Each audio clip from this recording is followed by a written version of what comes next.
ko, di nagmamalaki saan man sulok ng mundo. Bongga mo ang bayan ko, bongga mo, Olonga po.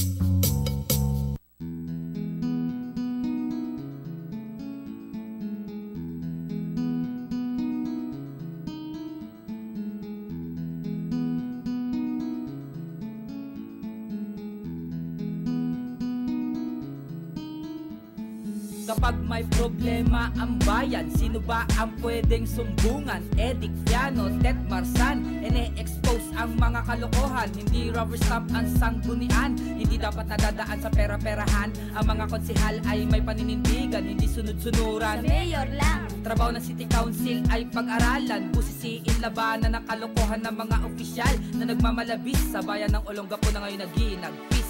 Hawak natin ang pag-asa, makakatuwang natin sila. Sino yan? Hawak natin ang pag-asa, makakatuwang natin sila. Dito sa Sangguniang Monitor, Sangguniang Monitor, Sangguniang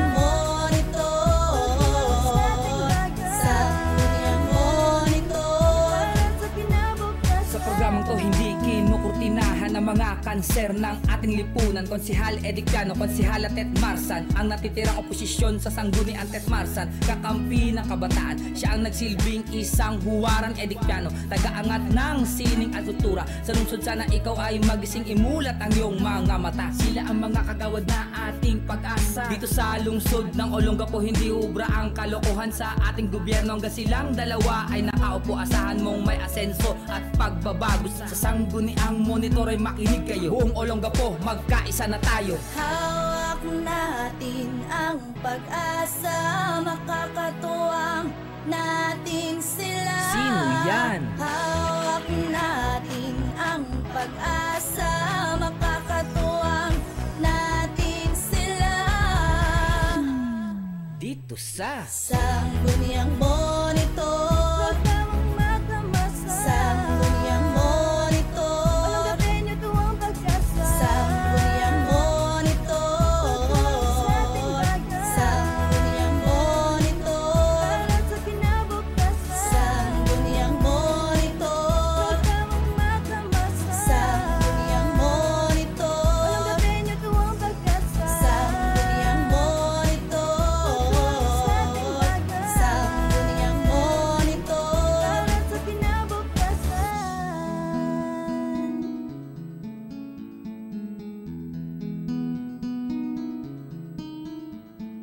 Friendship Edic Piano, Friendship Tet Marsan. Kaibigan ng bayan, Friendship Edic Piano, Friendship Tet Marsan. kaibigan ng bayan. Dito sa Sangguniang Monitor, Sangguniang Monitor, Sangguniang Monitor, Sangguniang Monitor, Sangguniang Monitor, Sangguniang Monitor. Hello, magandang umaga po, good morning at mabuhay po kayo mga taga Olongapo, Olongapeño. Ay, narito na naman po kami at maganda na yung panahon kanina, mainit pero medyo makulimlim na naman. Sana hindi naman tumuloy-tuloy ang ulan, parang may bagyong darating. At sana hindi maapekto ng ating lugar. Magandang umaga po, ito po ang inyong friendship, Kenneth Guy Salvadus, your host today. And of course later, nandito na si Kagawad Friendship, Edic Piano. At siyempre po, binabati namin ang lahat-lahat ng taga Subic Broadcasting staff from Sir Bong Gordon, Ma'am Eileen, Ronnie, Ted, Andrew, and the rest. Kasi hindi ko na kailang pangalan nila, no? At lahat po ng mga karatig na neighbors natin dito, alright? Magandang umaga po. Today is September 27. Ayan, 27. That's sa Friday naman, 30. Oh, sweldo. Friday the 30. Oh, di ba? So, of course, kung gusto niyo po makibahagi sa amin sa Sangguniang Monitor Subic TV 22, pwede po kayong mag-dial sa Smart. Siyempre, kung gusto niyo magtanong, gusto niyo makihalubilo sa discussion namin na naririnig niyo kung nandiyan kayo sa bahay niyo sa radyo. Ito po, Smart 0998 981 6064 at saka 0998 396 9329. At sa Globe naman po, 0917-421-3446 and 0906-570-1262. Ayan. At masusubaybayan niyo po kami. You can like us at FB Sangguniang Monitor. Tayo po ay napapanood sa TV Channel 22 at napapakinggan sa AM Radio DWGO 1008 kHz. Nakakarating po tayo sa Manila, sa radio. Sa TV naman ay, I think, hanggang San Marcelino, San Antonio, Castillos, at buong Olonga po. At ibang karating sa Bataan. Basta antena ang gamit po ninyo. At sa cable naman, meron, pero ngayon parang mas antena, mas malino po. So, doon nyo po mapapanood. Channel 22. Of course, binabati namin, muli, in behalf, ulitin ko, wala rin to si Ma'am Kagawad, Ted Marzan, mabuhay po kayo. Sana makasama namin kayo muli. At ganoon din po si Jonathan De Castro. At mamaya po, ay of course, binabati ko ngayong magandang umaga po sa ating special guest today.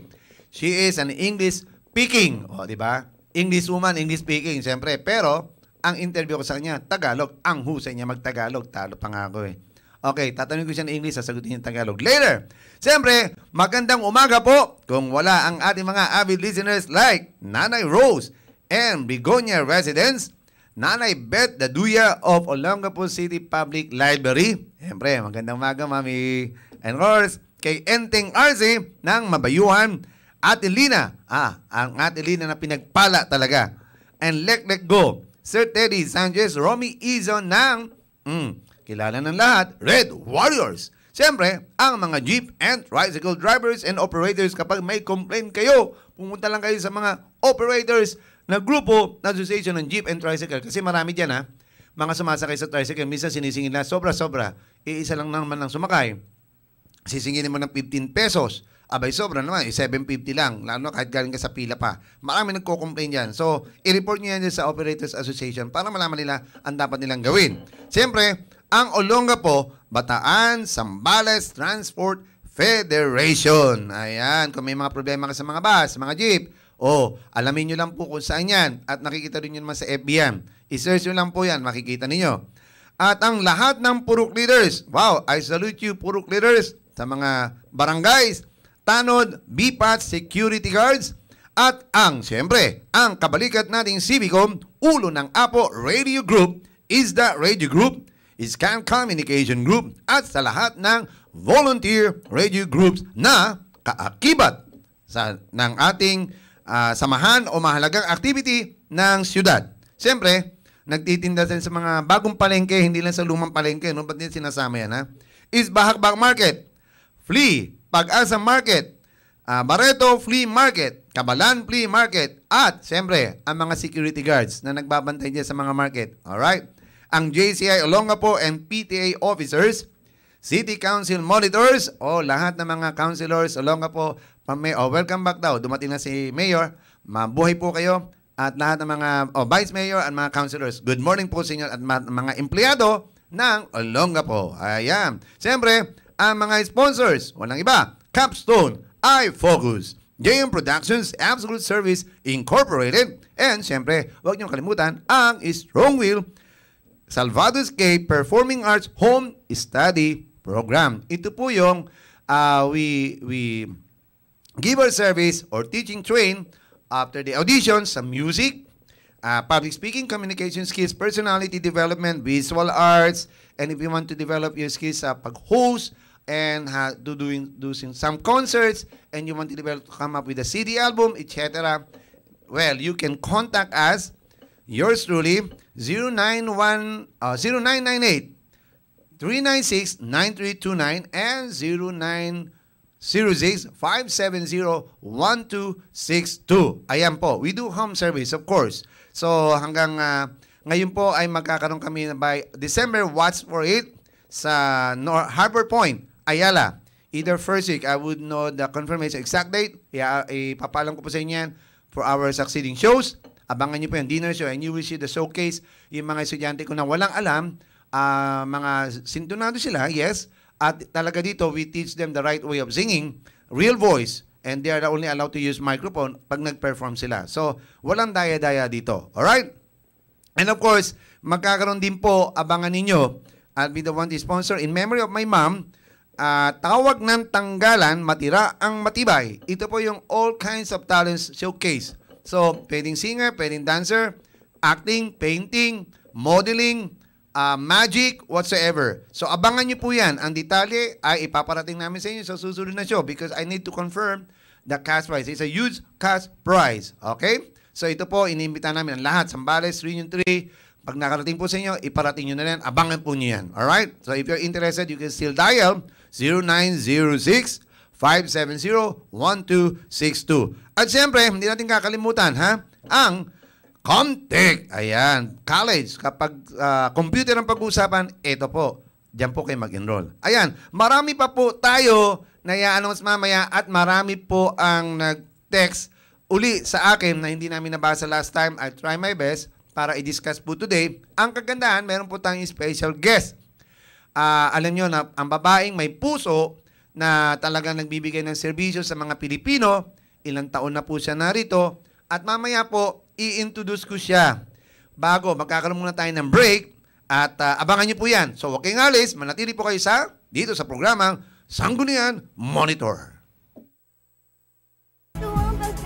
Sangguniang Monitor, Sangguniang Monitor, Sangguniang Monitor, Sangguniang Monitor. Enjoy life while you're still young. Be mentally alert and energetic. Shape up. Give your body the calisthenic you need, which will help you improve. Come and enroll at the biggest gym in the city. G-Gym Bodybuilding, Karate, Aikido, Kickboxing, Taekwondo, Ballroom Dancing, and more. Call or text at 0927-518-7889. Look for Miss Jenny Ascal, the manager, or see us at number 1 Lower Calaclan at the back of DWGO, DWOK FM Radio. We want you to visit our place too. G-Gym Bodybuilding. Life is beautiful if you know that health is wealth. The memories of life is the gift of Heritage Garden, Olongapo's newest and modern private cemetery. Heritage Garden is very well maintained to give your loved ones a peaceful, eternal rest. Come and visit us and avail of our reasonable rates. Life is everlasting at Heritage Garden. Heritage Garden at Tabacuan, Santa Rita, Olongapo City, with offices located at number 1 Lower Calaclan, Olongapo City, at DWGO, DWOK, or Civic Broadcasting Corporation Building, beside G-Gym, Olongapo. You may call the manager, Ms. Nida Nerpiol, at 223-2770.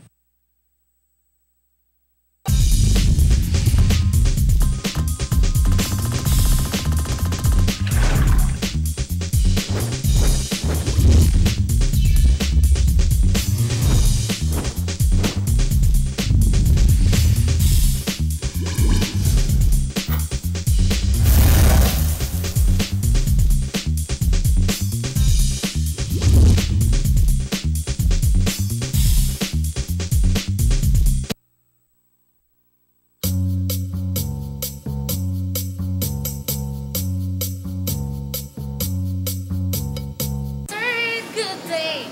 And of course, you are watching Sangguniang Monitor. Thank you. Monitor, Sangguniang Monitor,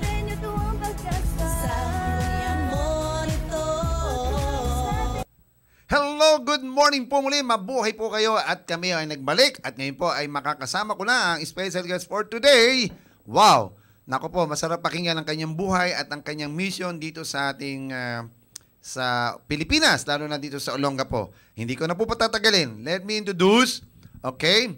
First, let me read to you ang kanyang, paano siya nagsimula? Okay, she was undergrad of or in civil engineering, of course, not here in the Philippines, but there in England. O, di ba?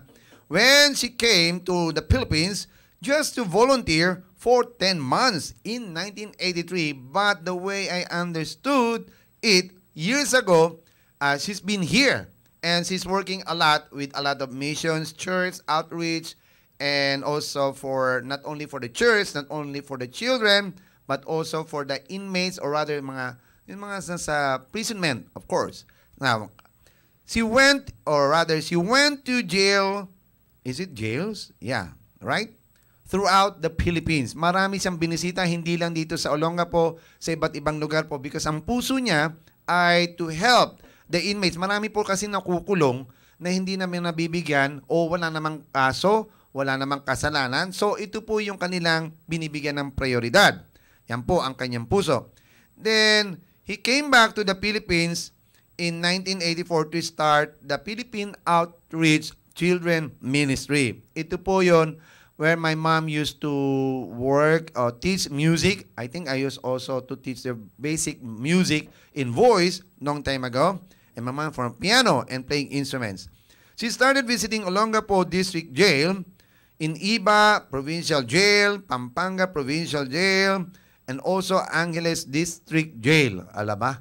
Palagay ko kailangan to ni Duterte. I-recommend natin to kay Duterte para makatulong sa mga jail inmates. At yung mga nangyayari, palagay ko ha. So, pag-usapan natin yan mamaya, sis.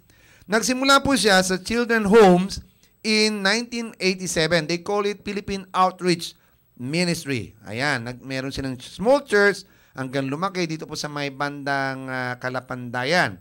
And I've been there. At talagang huge community at marami po silang natutulungan ng mga bata, lalo na ng mga anak ng mga inmates. May mga orphans din po, open din po yon, but they prioritize the children and they have home study program. Doon, eskwelahan din po yon. So, halimbawa, may mga inmates na tinutulungan nila o kakilala nyo, talagang wala silang paraan para makapag-aral, ito po yon ang kanilang mission. Alright? They built their church in 1986. They call it Philippine Outreach Church Fellowship. Then, it started School of Philippine Outreach Children, or they call it POCCA. What is POCCA? Philippine Outreach Children Christian Academy. Ayan, standard po yan ha, worldwide, ang kanilang program para sa school. From 7 children, imagine, 7 children lang ha. And then, 4 of their own children, and 3 adopted and foster children. Doon lang sila nagsimula. Pero ngayon, they have a huge crowd. Ayan. And also one grandson. Pero ngayon, marami na, no? So, i-explain niya mamaya. Tatanungin natin sa mamaya. Of course, without further ado, she served on the board of Women sa Glow also. During my time, the time of my mom, they've been active. I worked with them. And coming up years ago, I think almost 15 years or 18 years ago, with Ma'am Ludi Salvados, my mom, my late mom, and here in Olongapo City chapter, she used to become a president. So, ladies and gentlemen, Olongapoeño, let's give her a big round of applause. Introduce to you, no other than Sister Chrissy. Hindi mo nilagay apelido. Sister, you can hold your microphone, Sister Chrissy. Okay. Your surname I forgot. Cyril? No. Perilio. Ayan, there she is. I know it's your first time. Batiin muna natin yung mga tao ngayon na nakikinig sa studio. Greetings to all those kailangan Tagalog. friends of Olongapo City. Mabuhay. Mabuhay. Sabi niya kasi, I was asking her earlier, kailangan Tagalog mas mainam or English. O ngayon, vice versa. Tatanungin kita ng English, sagutin mo kung Tagalog if you can. Alright, Sister Chrissy. First of all, congratulations. Thank you very much for allowing us to invite you today. So, hindi ko na patatagalin. Sister Chrissy, before coming here, what you were doing then? Where were you? So, I was brought up as a pastor's daughter, so I was used to... You were brought up pastors. Daughter. Your Yes. pastor's daughter. Yes. Oh, may accent yun ha. So lilinawin ko lang kasi normal sa kanila yun. But my Yeah. dad was also a businessman, so During- I was where, brought up in with the England? nicer things in life. So In I was England? used in England. So Uh-huh. I had a very comfortable Life. upbringing, very comfortable life. Wow, so yes. mayaman ha? Mayaman, masarap ang buhay. mayaman, Walang but- problema, o di ba? And then, paano ka napunta sa mission? Ang ganda-ganda ng buhay mo sa England, o di ba? Kami gusto namin pumunta ron. We want to go there, but we cannot. We want, the kind of life that we're looking for, traveling, going abroad, but here you are. You Yeah, came well, that here. kind of life that you were looking for, that is what I was enjoying. And Now, and all right. I was brought up, obviously, in the church as well, because Uh-huh. my dad was a pastor. So What do you do in the church? so I was involved in music ministry, but also at a young age, I wanted to serve the Lord. So I was happy to serve the Lord, but happy long also you to did? have a good job and a good living. During that time in England. Yeah. But this is my question. I forgot to mention for you to bring your guitar because he is a good singer and a composer. The children of hers are really amazing, gifted students of my mom in piano, right? Yeah. All right. So they're good because of my mom. Okay, my mom is up there And already. actually, Kenneth trained us in singing. In singing, yes, of course, during that time. Okay, Sister Chrissy. So you decided, how did it come up to your mind to become a missionary here in the Philippines? How did it is a magic or God telling you, oh, Chrissy, I want you to go to the Philippines now whether you like it or not. All right? How did it start in your life? Well, a missionary who'd been working in the Philippines No, back in came the- to visit us in our church in England. I see. And she was showing slides A of the Filipina? Philippines. A No, she Filipina. was English, but All she right. worked here for 6 years. And as she was telling about what she was doing, I could feel that God was convicting me So about. she shared with you about. She shared with the church. In general, all right. In general. Uh-huh. But as a pastor's daughter, I'd seen pictures of all countries, and I never wanted to be a missionary because Oh, that's a good line. I was a material girl. Oh, I ang liked material. Masaya po siya. Lagi ang buhay niya. Sarap ng buhay niya sa England. Oh, look at her. I But love the how Lord, did but it I love convince you? material. How did it convince you? Excuse me. How? Get closer, man. Well, it was really when the preacher got up after the missionary. He said, "God wants to know tonight if you are willing to go on the foreign mission field." And when he said that, Willing, "Are you the word willing is to willing, go?" Willing. He said. The Lord just wants to know if you're willing. He says, you may never go, but God wants to know tonight if yes, you are willing. willing. Oh, that's a good point. And when he said that, God He. spoke. When the preacher said that, God spoke into my heart and said, Chrissy, will you go to the Philippines? And I knew that God did not mean you may never go. I knew he was really meaning it. And I really didn't want to. So You were that night, struggling. I couldn't say yes. So I struggled with that for a few days. Few days and then? And then... no confirmation of other pastors and missionaries? But no. the missionary was staying at our house, and I was feeling really bad because I knew that God was asking me to come Oh, here. God has spoken to you indeed. huh? Yes. And then, how did you respond? Well, when I was in the office the following Monday, Uh-huh. I was a civil engineering technician, Yes, so I was yeah. at the drawing board, and as I sat on the drawing board, at the drawing board, I saw in my imagination these little brown people walking up my drawing board and jumping off the edge. Oh? And You could hardly draw. it was like that they were jumping off a cliff. And Okay. God said to me, Chrissy, they're going to a lost eternity. What will you do about it? And that was the time I said, okay, God, I'll go. So that was Before you go on, 1983. I will translate that. Alam niyo po mga kababayan natin, nung narinig niyo sa church na, if you're willing to become missionary, then just let me know. Willing, hindi sinabing now na. And alam niya, kinausap siya ng Panginoon that very moment. Kaso, hindi pa buong loob niya. Bakit? Ang ganda ng buhay niya ron, engineer technician siya. Ang laki ang sarap-sarap ng buhay niya. Material girl nga siya Pero tapos that time, nung pumasok siya sa opisina the following day, hindi siya makapag-draw. Yung kanyang lapis wala. No direction. In short, tinatapik siya ng Panginoon. At dun po nagsimula ang kanyang mission. Mission to talk to God first, and then mission how. How did it start for you coming here? Well, at first, I announced to the inmates, to the office mates. Office mates. Office mates. I didn't work in prison then. I announced to the office mates that I was going away. And they said, "Where are you going to?" And I said... Yeah, you mean you told them? Or I told them that. I want? told them straight away. I said, "I'm gonna. You'll never guess where I'm going." I said, and they said to me, "Oh, you'll be going to some prison somewhere." And, Why prison? You mean because to say? even in England, I went to prisons in England to visit and to share the gospel. So there is a picture already. Yeah. Preparing. So they asked me, "Oh, you're going to some prison somewhere?" And I said, "No, I'm going to the Philippines." Oh. And they said, "Philippines." Yeah, so how did they react? Your father, well, your family? initially, I was anorexic at the time, so they said, "Oh, you can't eat in this country, so you'll go over there and you'll come back in a box, and we're not buying flowers." They said. Oh, that's too much of fun, exaggerated, huh? So they're trying to scare you, whatsoever. So anyway, nobody stops you. So then, I knew that if God had called me, then He would provide healing, He would provide the money, and to be honest, I wanted to just come over, get that just 10 months done, and get back to my life in England just and to my observe, to material fill life. in what kind of light you will get here. So that's how you started. Okay, yun na, sinubukan niya lang po pumunta dito sa Pilipinas. Wala lang, gusto niya lang magbisita, ilang buwan lang. Wala lang, chika-chika lang, observe lang. Eh, nung nakarito ka na, when you came here, what happened?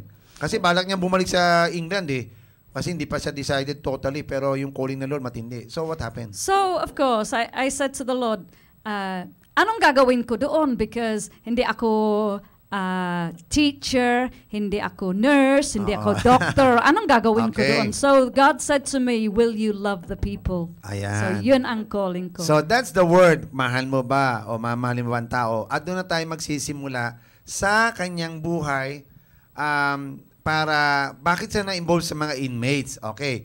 Can you please tell us how it started for you to come up with inmates or church first or outreach first? Which comes first? The prison ministry came first. The prison ministry. How did you start? Because that missionary that came to our church in England, she arranged for me to visit the local jail in 164. Where? Olongapo 164, district. okay. Yeah. So that was my first in 1983. All right. And at that time, what happened? there was about 40 inmates. 40, all right. Probably about 40 at that time. At the most, 100 going. So very few inmates at that time. And I just took my guitar and stood under the mango tree and started to sing and drew a crowd. And then I and then you shared share about your life. Oh, wow. So that's how it started. Yeah. So during that time, wala lang, you want to share, that's all. But you don't intentionally to stay longer yet, right? No. Okay, so by that time, how come you decided to stay longer for almost 3 decades, if I'm not mistaken, 3 decades? Well, of course, when God said, "Can you love the people?" I didn't really anticipate that loving the people was going to change my life forever. Oh, wow. And so it was that love for the Filipinos that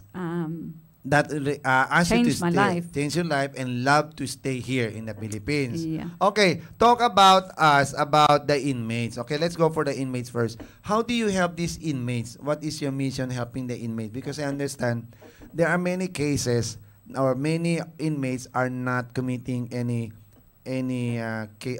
criminal record whatsoever, but they have no money to help them out. So how do you help them? What is your specific mission to the inmates? Actually, because there's so many inmates in the prisons now, like in 164 where there was maybe 100, now there's 1,000. So financially speaking, so financially speaking, we cannot help one, because if we help one, we have to help all, and so we cannot pick and choose like that. But one of the things that I notice for them is that the conditions in the prisons are very bad, especially now it's overcrowded. And like you said, there's a lot of people that are innocent, and their trial will take between 3 and 6 years on average. So what do you do specifically? Are you helping, assisting, or depend to how we have the local lawyers to help them? Do you assist them, or you You give them lawyers or you evaluate their stories? What? Mostly for those who want us to help with their cases. And we go and follow up their case, because if they have no relatives, for example, they might have served their sentence already, but if no one's following up their case, they remain in jail because nobody's getting their release papers sorted. So on occasions, we've helped that way to get release papers. So, okay, you mentioned, ito po sinasabi niya, tumutulong siya lalo na yung mga nasa inmates, mga inmates na may mga cases pero talagang kung walang tutulong sa kanila, ay man natili sa kulungan, kawawa naman po. Kanina nabanggit niya, kung kaunti lang ang mga pwedeng tulungan, nung ano kasi kaunti lang, mga 440s, 50s, no? Sa 160, ngayon, thousands na. At hindi naman sila pwedeng mamili. Ngayon, ang ginagawa nila talaga ay, I do not know exactly the word. Do you ask the record or do you do randomly asking in general, or when you share, you listen to the stories, you're not giving them idea, we are here to help you. Because if you do that, many will come to you. So how do you do that? So primarily, we're there to share the gospel. Okay, you share the gospel, all right. So that's the main thing, because the word of God gives hope. That's a big help, huh? That's a big help. That gives hope. Because you can live without a lot of things, but without you cannot God, live without hope. Amen. So, people in jail often find that they reach that kind of point in their life that they feel that they have no hope. So the Word of God gives them hope. All right, the Word of God gives them hope. At dahil dyan, marami pa tayong pag-uusapan. Kung wala ang Diyos, ay wala mangyayari sa ating buhay. Babalik po kami after these few reminders. So manatili po kayo dito sa Sanggunian Monitor.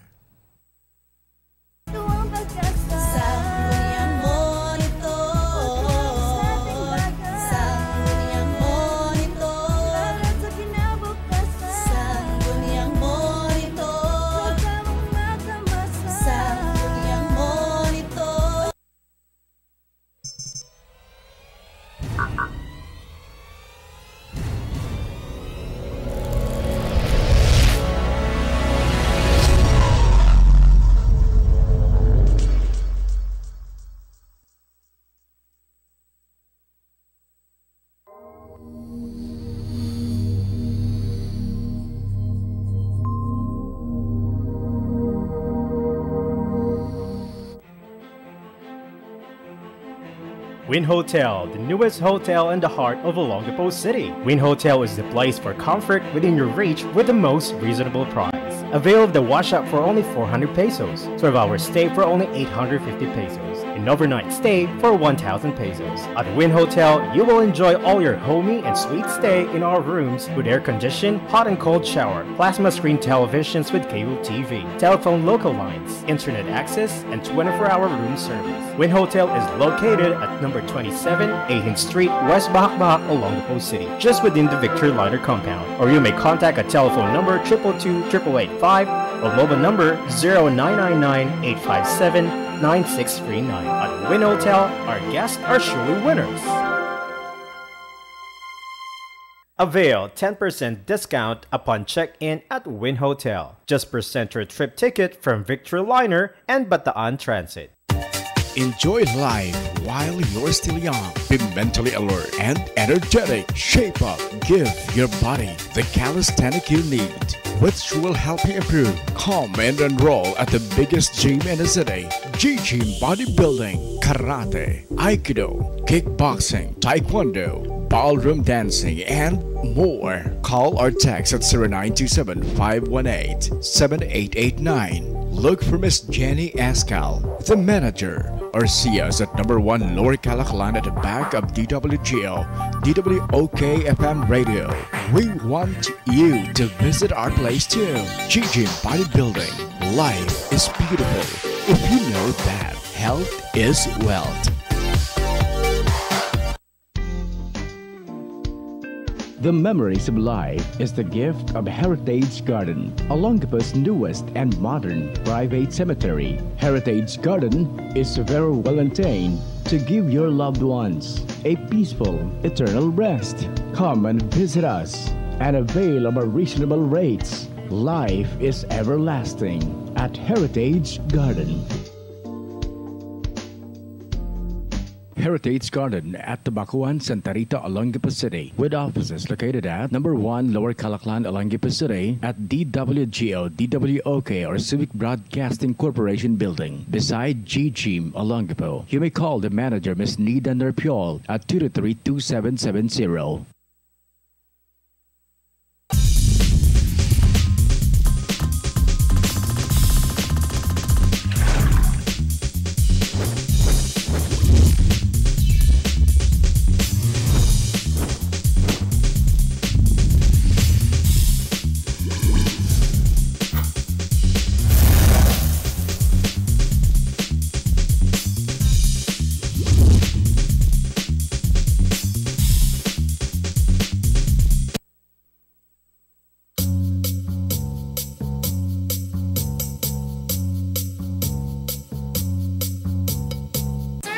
Good day.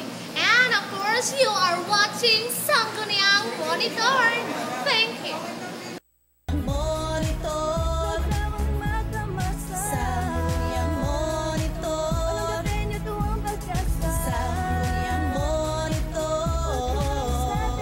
Hello, magandang umaga po. Bumalik muli kami dito sa Sangguniang Monitor at kasama ko pa rin ang ating maganda at mabait at misyonaryo, walang iba, Sister Chrissy. Kanina po nabanggit niya, i-simplify ko lang po para maintindihan ng mga nakikinig. Sila po, ang major concern nila, ang priority nila is to reach out to people to share the Word of God, salvation, the love of God, the hope. Kasi sa totoo naman po, kahit naman po sino, lalo na sa mga inmates, napakahalaga po ng salvation, no? Para naman malaman nila kung sino pwede nilang takbuhan, hindi lang yung mga tao, because kung magre-relate tayo sa tao, may limitasyon.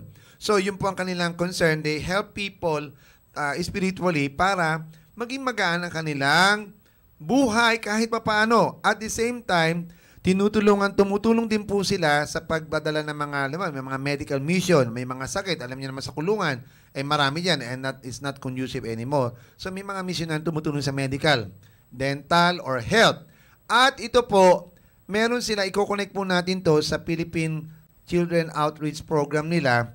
May mga, i-explain niya sa atin, pero alam ko, may mga ibang inmates lang, no?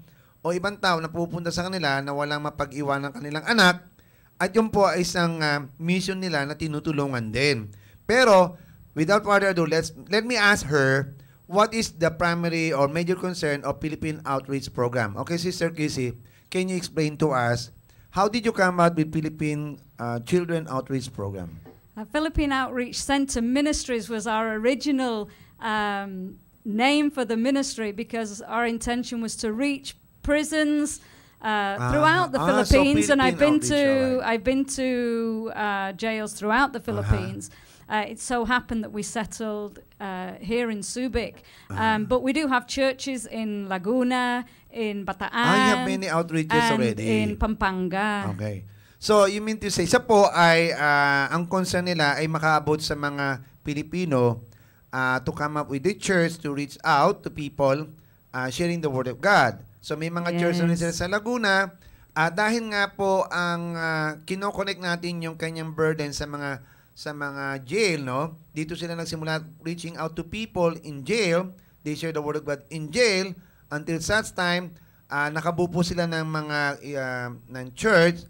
At yung mga taong walang mapuntan from jail or dito sa labas ng jail ay doon po nila dinadala sa kanilang church or sa outreach program nila na nakalocate po dito sa atin sa may Kalapandayan ba yun? Kalapandayan.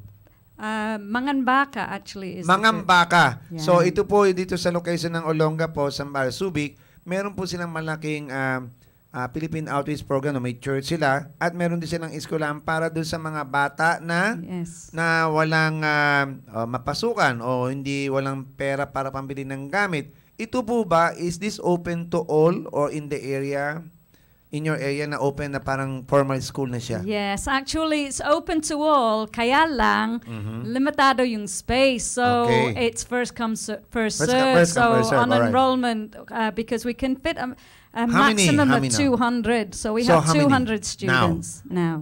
So kung meron ito po limitado lang. Pero what do they do? Do you provide what? free schooling, free It's school free materials, schooling. It's free schooling. So it's a private school, but it's given to the indigent for free. So you ito po ha. The only private school in the history of the Philippines, Olongapo, na for indigent. O, di ba? Private siya pero indigent. So kung hindi ka indigent, hindi ka pwede. Social. Indigent. So kung mahihirap ka, pwede ka punta. At English woman pa ang mga namumuno. Ang galing. At ma-discover ka, padala ka sa England. In the future, pag missionary ka na rin. Alright. So you have 200. So first come, first serve po yun. So kung nasa area ka ng Kalapandayan, ngayon pa lang, abangan mo na. Kung di ka naka-enroll last year o this year, abangan mo na. Kailangan umatin ka ng church doon. Kailangan makilala mo naman sila. Get involved. Who knows? Baka susunod, nando ka na sa listahan, makapag-aral ka na. Libre ang eskwelahan. Libre uniforme. May libre food. No. None. Only school, material, and uniforms. Malaking bagay yun, ha? Okay, so abangan niyo po yan. At kung interesado po kayo, how they can contact you? If ever. Well, we have a website. And so you can check us out there. Okay, what is the website's name? Philippine Outreach? POCmin.com. POCmin. What is min? M-E-A-N? Ministry. Short for ministry. POCmin.com. Mabuhay. At nandito natin friendship. Kagawad, Edic. And few times, magjo-join na siya sa atin. Alright, Sister Chrissy, to make this story short, so ito forever ka na dito? Until the Lord moves me on, but I think I'm pretty much rooted here now after 33 years. Okay, 33 years na dito at patuloy ang kanyang paglilingkod sa mga reaching out to jail people, all right, sa mga jail, at the same time kaya po Philippine Outreach, at the same time sa mga bata na walang mapapasukan, tuloy-tuloy yun po kanilang mission. Ngayon, siyempre, hindi yung lifestyle niya, hindi nakatulog sa England. Ang sarap-sarap ng buhay niya dito, talagang tipid-tipid pag may time para makatulong sa mga Pilipino. Ayan. Sister Chrissy, they can contact you at website POCC. No, POCmin.com. Dire-diretso, walang POC.min, walang ganon, ha? No. POCmin.com. Yun lang. So, alamin niyo po yun kung gusto niyo magtanong. Okay? So, huwag niyo kakalimutan, Sister Chrissy. Alright, meron ka pang gustong idagdag at this point in time na programa ninyo na pwede nilang abangan? Oh, well, of course, because we're a missionary, we live by faith. By faith and by faith. So, and any little things that can help. All right. Because we do have 70 children in our children's home, and we're just getting a new baby tomorrow. So that's exciting. Wow. So we can bring babies and there. So all right. So that's it. So you need, sinishare po ni Sister Chrissy, na kung may gustong tumulong, pwede po kayong tumulong. At ang dami nila mga tinutulungan. Eh, sila naman by faith. Pag sila by faith, trusting God and people who have the heart to help. Yes. Ayan. A sack of rice or eggs, milk for the babies. Yes. Diapers. Malaking tulong po yun. Ayun. Ayan. So, ang ganda-ganda. So, mga kaibigan, napakinggan po natin ang mission niya. At ngayon po ay magtatapos kami muna at susunod sana maimbitahan ka namin si Sister Chrissy. Meron ka bang gusto sabihin sa mga taga-Olonga po? Well, I've been blessed to be a part of this nation for 33 years, and I love the Filipino people and especially the people of Olongapo. God bless you. God bless. And have a great day. Yes, of course. Mahihayi si Sister Chrissy. Thank you very much, Sister Chrissy, for your time. Sister Chrissy, kamay-kamay pag may time. Okay. Thank you. Thank you very for much. having us. Alam niyo po, inagaw na namin oras niya. At kung meron po talaga kayo malaman kung paano kayo matutulungan at tumulong din sa kanila, website POCmin.com. Yan po. Muli, maraming salamat po at magkakaroon tayo ng break. At para sa mahabang discussion with Kagawad Edic Piano Friendship. Mabuhay po kayo. Huwag kayong aalis dito sa Sangguniang Monitor.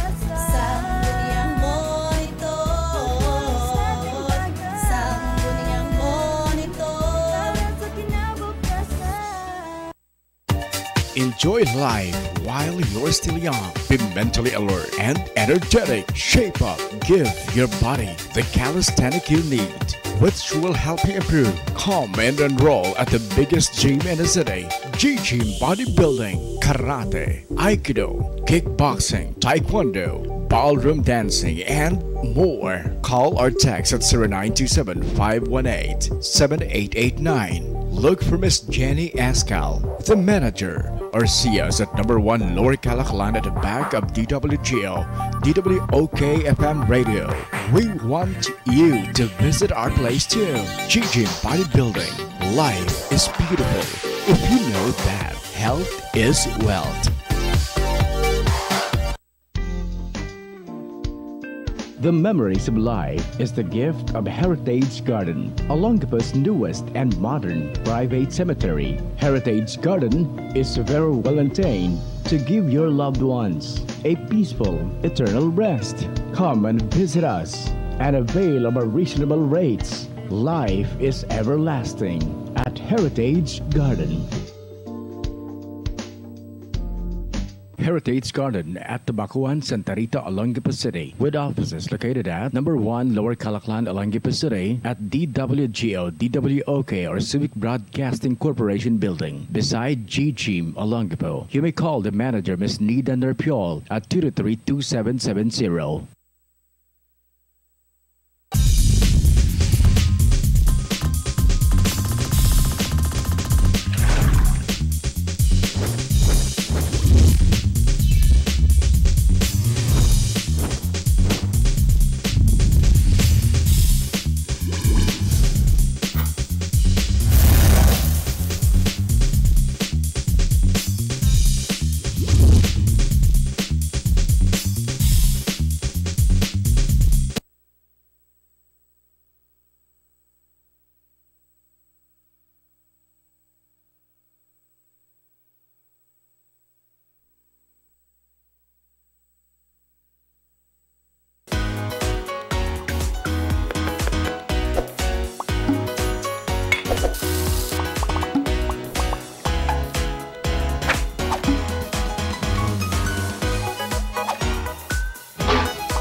You are watching Sangguniang Monitor. Thank you. Monitor, Sangguniang Monitor, Sangguniang Monitor.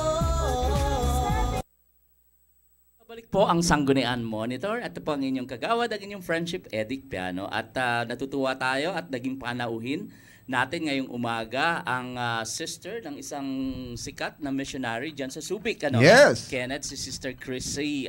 Perillo, ng Perillo. Philippine Outreach Chrissy Mission. Perillo. Perillo. ang apelyido na, but she's an English woman. English woman, English speaking daw. Perillo, oh. Oh, from England. From England, but the Perillo surname No, is not she's actually... married to a Filipino that's missionary why. pastor. That's why. And she's not Catholic, ano? Of She's course, a missionary born sister. It's a born-again group. Mission. Kasi tayo naman ay na-involved din dyan sa... alam mo, ang CBCP, meron silang commission on Episcopal, parang prison missionary din. I was involved in that commission. Siguro nung nagtuturo pa ako sa UP, that was mga 4 years ago, no, nung tayo ay sumulat ng kanilang pamphlet. Wow. No, at naimbitahan din tayo sa ilang mga seminars na ginawa nung CBCP. Ito yung Catholic naman ito, no, na tumutulong nga sa ating mga kababayan na nandiyan sa preso. Nung sa gayon ng kanilang buhay ay hindi naman kasawaan, no? Hindi gano'n, kundi ma-transform sila into an active member of society. Yes, more on the words of God. Yes.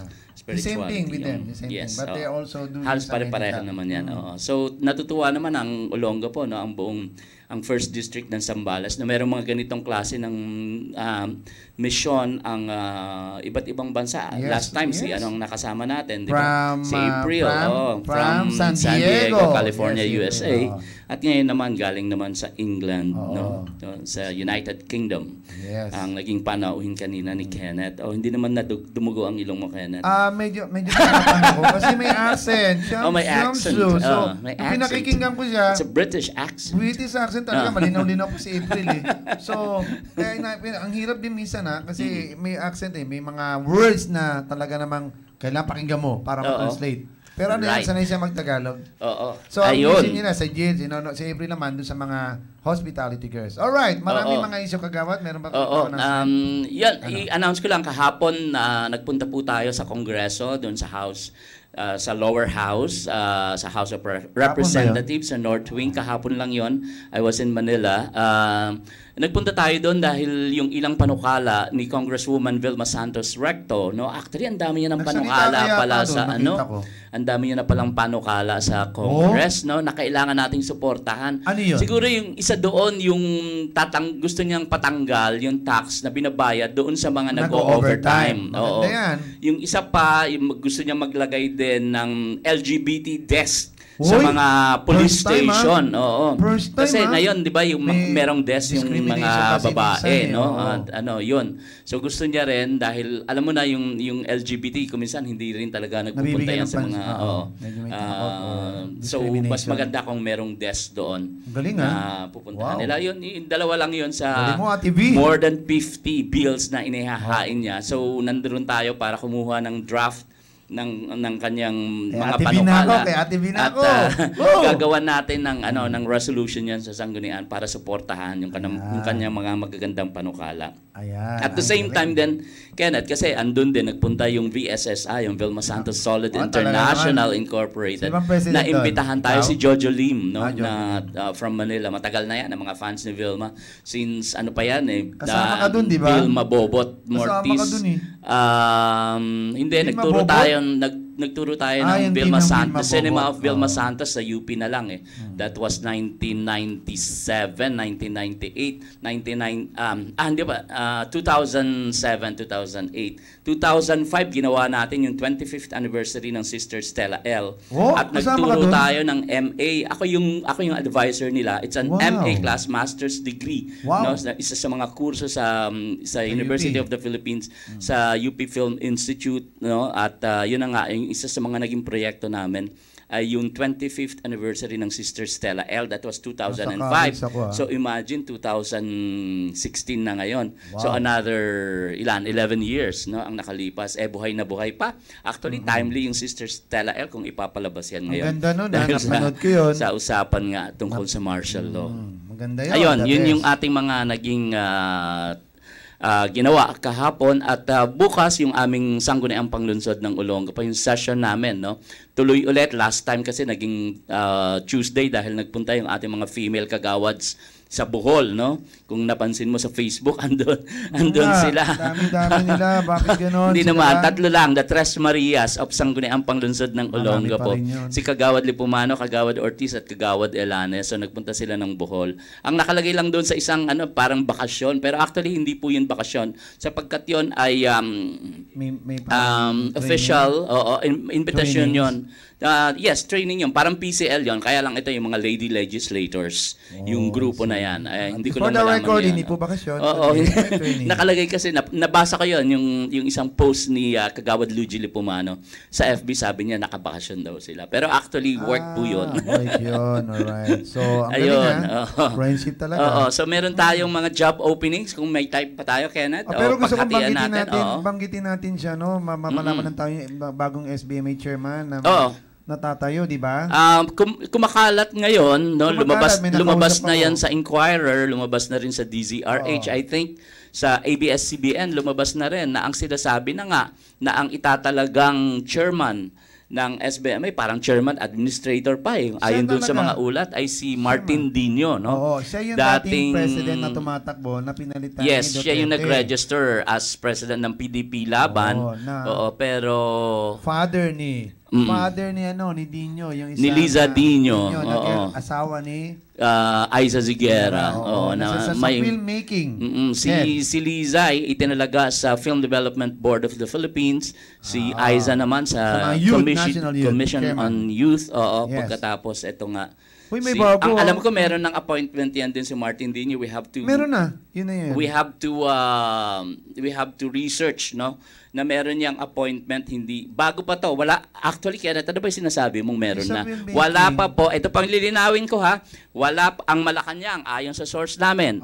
Wala pa pong itinatalaga, wala pa pong appointment na ibinibigay kahit kanino. So 'yung sinasabi po nila na ang naninigurado na ang yung ibang balita ay hindi po. Wala pa pong appointment yan, wala pang nag-oath taking. So maghintay po natin, bayaan po natin ang presidente mismo manggaling sa Malacanang ang source. Kasi ang nagiging source sa ngayon, mga media lang. Nang yan, ay yung interview ng media kay Robert, sa incumbent na chairman, no, si Roberto Garcia, no, na sinasabi niya, ini-interview siya, na sinasabi niya, nagkausap daw sila sa telepono ni Mr. Dino at sinabi ni Mr. Dino na siya na yung itinalaga. Pero actually, wala pang binibigay. Kasi dapat yan, officially, meron kang ibibigay na paper galing sa Malacanang na ikaw na nga yung ina-appoint bilang chairman, administrator ng SBMA. Pero ito po, wala pa pong ibinibigay na formal, official letter galing po sa Malacanang na nagsasabing siya na po ang bagong SBMA chairman, administrator, at mag-oath taking siya. Kasi kasunod ng appointment ay dapat oath taking. So wala pa pong appointment, wala pa pong oath taking. Okay, yun lang, pero para malinaw. May narinig ako, this week nga daw po naka-schedule yun.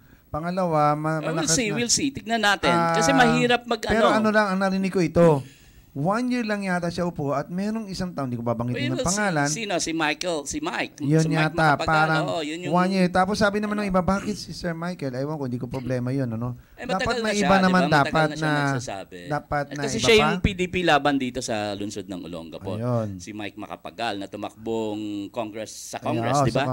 Nung nakaraan election, kaya hindi siya pwedeng ma-appoint. No? Kailangan maghintay ng isang taon. Kaya parang siya muna, temporary. Yun ang sinasabi. Yun ang parang chismis. Oo. Pero ang tanong, mangyayari po ba yun? Abangan natin. Meron pa bang ibang tao na pwede mag-take over sa position na yun? Let's just wait and see. Ang daming nag-apply po na chairman administrator ng SBMA at board of director. I think umabot sa more than 200 yung mga applicants na yan. So mamimili dyan ang ating presidente. At ang ano ko lang, sana wag naman na parang ginigiit, na parang pinipuwersa, na parang ano. Kaya ang alam ko galit si President Duterte sa mga ganyan. Bayaan natin siya ang mag-decide at manggaling mismo sa Malacanang yung announcement. I'm sure ilagay ang tamang tao dyan sa tulong ng Panginoon. Of course, siyempre, alam mo kahit ang dami mga issues na tinatapong kay Presidente, excuse me po 97%, more than 16 million Pinoys ang talagang pabor sa kanya. Kahit anong gawin yung tatanggal siya, hindi siya mawawala. At ito pa, sa UNAB nyo na naman, sa United Nations, dapat inimbitahan niya, pati si Obama, pumunta kayo sa Pilipinas, imbisigan po ninyo ang judicial. O, kita mo, wala siyang tinatago, people of the Olongapo or the Philippines, mag-ingat-ingat tayo. Supportan natin ang ating presidente. Eto, nag-back out ang UN, hindi na pupunta rito yung 8-man team nila. Hindi bakit na. daw? Doon na sila sa somewhere. Akala ko ba, hindi na raw, doon na lang sila mag-uusap somewhere. Kasi pinipilit ng CHR na imbitahan. Hindi, nagsalita si official invitation, nagsalita si Yasay.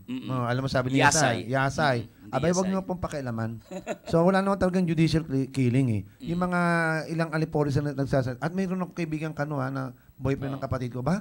Binabanatan si Duterte, banatan ko nga siya talaga. Excuse me. Kitang-kita nga sa YouTube pinagagawa niyo sa mga black people niyo Tapos nagtatanong ka, may question, huwag kang pumunta dito sa Pilipinas at yari ka. Ginanong ko siya. Ang tapang niya magsalita, hindi naman niya rin pangyayari. Iyon, nagmamagaling siya. Hindi ko siya talaga tinantanan. Ay, hindi niya ako kilala. Dapat merong first-hand information, di ba? Katulad ng isang Amerikano na matagal na. Siya, ano yun, yung isang Amerikano na 30 years na siyang nanirahan dito sa Pilipinas. At alam niya, sinusundan niya yung bawat takbo ng gobyerno dito.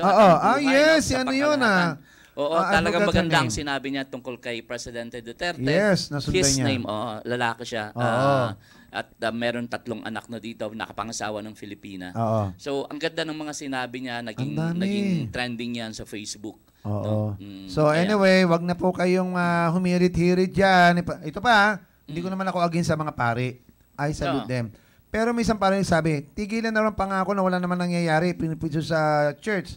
Father, I'm sorry hindi siya Superman. Wala pa pong 6 months, 3 months, marami nangyari. Acknowledge yun naman. Oo. Huwag kayong kritik ng kritik. Kung kayo nga, dami niyong pera dyan sa simbahan bakit hindi nyo bigay sa para makapagpatay ng rehabilitation kaysa magkritik kayo sa presidente? Gising po kayo, mga pare. Sorry Pero pati rin mga pastors, in yung mga churches naman, din kasi. In fairness naman dyan sa mga kaparean natin, lalong-lalo na ang Catholic Church, no? Lahat naman yan ay may mga individual na impresyon, mga individual na opinion. So hindi porke nagsalita ang isang pare, ay yun na ang pakikinggan. Yun na yung general na official statement ng buong simbahang Katoliko. Sinabi kasi kagawad ganito, don't idolize Duterte. Excuse me po for the record people of the Philippines and Olongapo, we do not idolize Duterte. We give high respect to Duterte because only him we can believe right now that can make a big difference and change in our country. We highly respect. We don't idolize. That's a sin, Father. Totoo naman yun Bago mo sasabihin idolize, hindi naman ina-idolize. Siya lang pinapaniwalaan namin. Magpisa na po tayo ng pag-ibig, kapatawaran at pagpapala sa tao at mapapakinabangan pa ng marami yan. Ipanalangin natin ang presidente at mga opisyal para walang away-away. Yun lang po. Ang issue, kahapon din issue yung statement na sinabi di umano ng ating presidente na paano kung walang Diyos, no? Yung ganong theoretical galing niya. Paano kung parang natutulog ang Diyos? Expressionism Di natutulog. na sinasabi. Di ba lahat naman tayo ng mga taong nag-iisip, no? Sa Pilipinas, lahat tayo dumadaan diyan, tinatanong natin, meron ba talagang Diyos? I mean, di ba lahat tayo, no? Yung mga taong mga sensitive, yung mga taong may puso, may mga pag-iisip. Exactly. Lahat tayo yung dumaan sa buhay natin yan, tinatanong natin, paano kung walang Diyos? O bakit merong ganito, may patayan, may nare-rape, batang-bata, pinapatay, no? Pinupugutan ng ulo. May Diyos pa ba tayo? Maraming mga ganyang katanungan.